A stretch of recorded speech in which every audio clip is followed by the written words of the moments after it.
Hi guys, this is Gunjan here, and today we'll talk about emotions, um, and are emotions a sign of strength or weakness?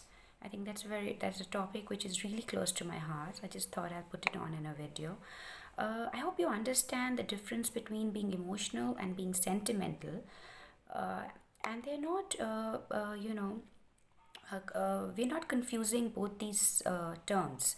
Emotional people have feelings that are easily excited and are openly displayed. In simple words, they just feel more than the others. On the contrary, sentimental people are just prompted by feelings of sadness, tenderness, nostalgia, maybe into crying or feeling distressed.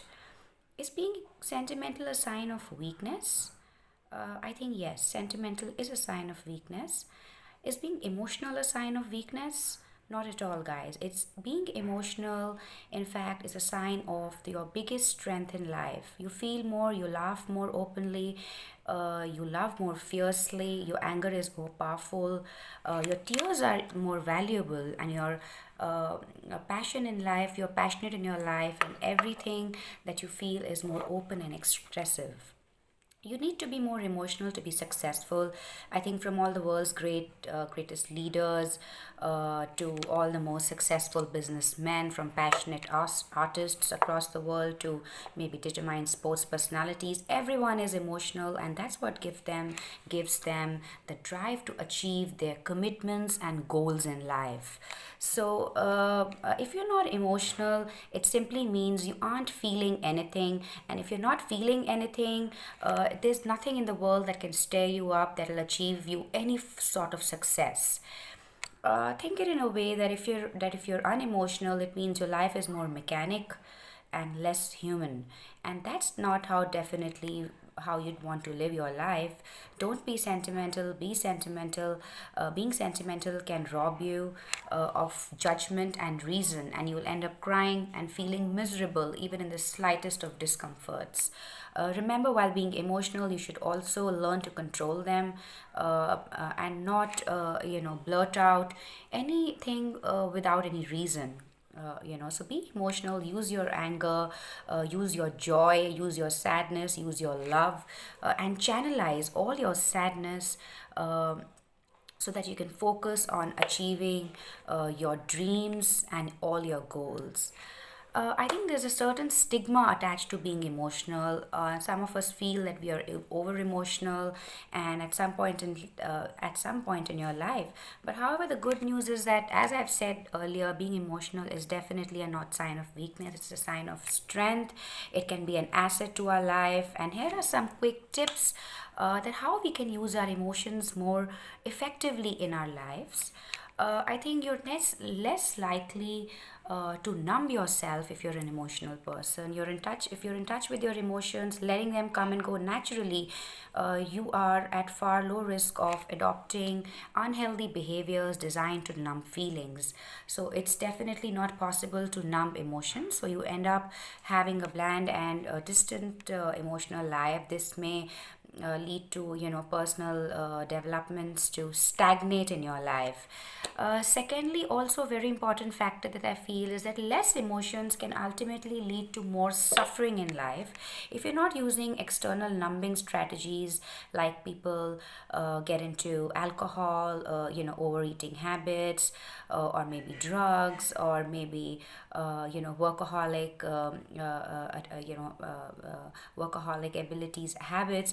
These are basically ways of choosing short-term benefits over long-term happiness. In reality, all you're doing is delaying the work that needs to be done on underlying causes of negative emotions. You're creating a situation where volatile things can rise to surface at unpredictable times. Uh, I think, on the contrast, if you choose to accept the truth of your emotions, you have some influence over how and when to process them. So, I think this is a very, very important factor in our life. Emotions also also, uh, uh, are very important lessons to impart. If you're an emotional person, you have the potential to learn a lot. The feelings you experience, strong emotions often carry important lessons within them, with them, and these lessons can increase your chances of creating a happier life. Also, very, very important factor, and what I feel and I live by in in all my personal relationships is emotions can really create a deeper sense of deeper relationships in both friendships and romantic relationships. Being disconnected from emotions can stop you from being uh, maxim you know maximally close to someone else. So in contrast, if you identify yourself as an emotional person, you're better able to feel for the other person, no matter what relationship it is. It's easier to negotiate and compromise to create a dynamic that works. Also, it allows people to get to know you and understand you in an authentic and more meaningful way. I also feel that being emotional is highly links to being emotional is linked to higher empathy. So there's an evidence that people who are more emotional tend to be better at emphasizing with the feelings of others, and this may partly be because emotional people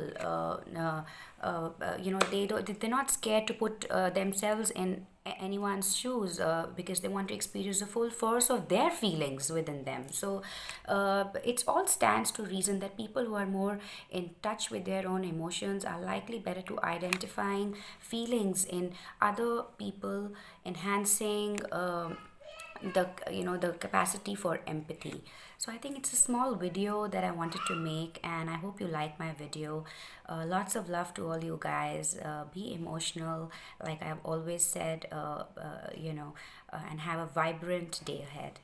Lots of love.